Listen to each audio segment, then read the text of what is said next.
t-shirt namin. At kung napansin nyo kanina, yun din po yung first reading sa Mass. If we live for the Lord. And if we die for the Lord. So whether we live or die, we belong to the Lord. Si Daddy, he lived that out. He claimed that he belonged to the Lord in the things that he did in his life. So kagabi po, I honored Dad by saying 3 things. First, his love for the Lord. Second, his commitment and faithfulness in all that the Lord has asked him to do. And lastly, he's a supporter and encourager for all of us. Yung tatlong yun po, madadagdagan ko pa po. Ang pang-apat na gusto kong sabihin sa Daddy, nagpapasalamat ako kasi unang-una, he puts relationship first. He valued relationship.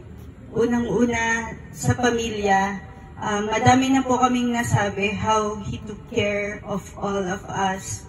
Mami, kami magkakapatid. Hanggang ngayon na matatanda na kami pa rin yung huling inisip ni Daddy. For sure yun.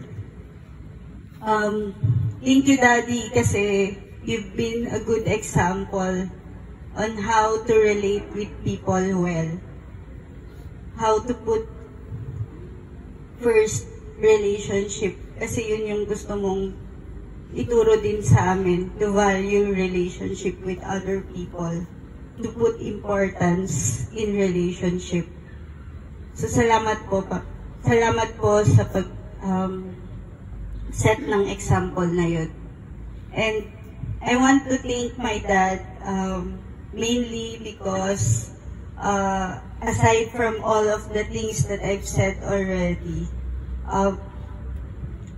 kanina nung nasa simbahan siya, sabi ko, ngayon na ulit nakabalik si Daddy mula nung nahirapan na siya maglakad. Pero alam natin na araw-araw, nag-a-attend siya ng misa. And yun talaga yung gusto niyang gawin. Because he belongs to the Lord, he put importance on what will help him belong to him.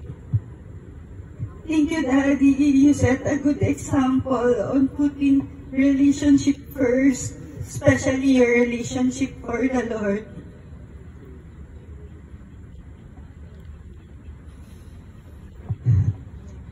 Thank you for setting that example. Salamat, Daddy.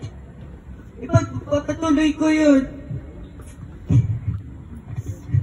Pagpapatuloy ko yun. By serving others as well. And continuously sharing the gospel to other people. Thank you.